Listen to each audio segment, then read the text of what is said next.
ಏನೇ ಅಮ್ಮು? ಹಾ, ಆಗಲಿ ಅಂತೆ. ಓ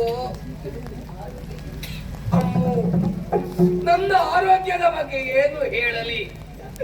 ಎಷ್ಟೇ ಔಷಧಿ ಮಾಡಿದರೂ ಕೂಡ ನನ್ನ ರೋಗ ಇನ್ನೂ ವಾಸಿಯಾಗಿಲ್ಲ. ನಾನು ಹೀಗಿರುವುದರ ಬದಲು ಆ ಚಂದ್ರನಾಥ ಸ್ವಾಮಿ ನನ್ನ ಪ್ರಾಣವನ್ನಾದರೂ ಕೊಂಡು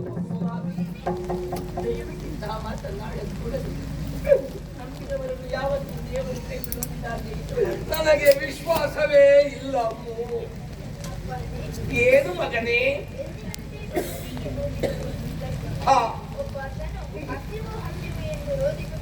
ನಮ್ಮ ಕುಡುಂಬಪುರದಲ್ಲಿಯೂ ಹಸಿವಿನ ರೋದನವೇ ಮಗನೇ. ಮತ್ತೆ ನೀವು ಏನು ಮಾಡಿದ್ದೀರಪ್ಪ?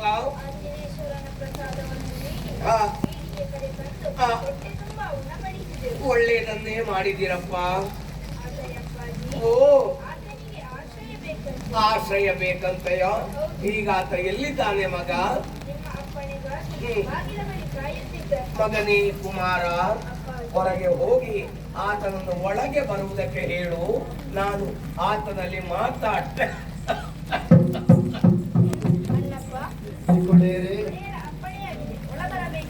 ಸರಿ, ಹೊಂದಿಸಿಕೊಂಡಿದ್ದೇನೆ. ದೇವರು ಒಳ್ಳೆಯದು ಮಾಡಲಿಯಪ್ಪ.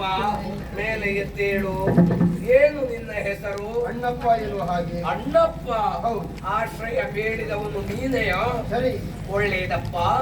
ಈ ಬೀಡಿನಲ್ಲಿ ಅದೆಷ್ಟೋ ಆಳುಗಳು ದುಡಿಯುತ್ತಾ ಇದ್ದಾರೆ. ಅವರ ಜೊತೆಯಲ್ಲಿ ನೀನು ಕೂಡ ನಿನ್ನದೇ ಮನೆ ಎಂಬುದಾಗಿ ತಿಳಿದು ದುಡಿಯುತ್ತಾ ಇರಪ್ಪ. ದುಡಿಯುತ್ತಾ. ಸಂತೋಷ. ಅಮ್ಮು, ಕೆಮ್ಮು. ಅಮ್ಮ, ಒಡೆಯರು ಅನಾರೋಗ್ಯದಿಂದ ಬಳಲುತ್ತಾ ಇರುವುದು ಎಷ್ಟು ಸಮಯವಾಯಿತು? ಔಷಧಿ ಮಾಡಿಸಲಿಲ್ವೇ?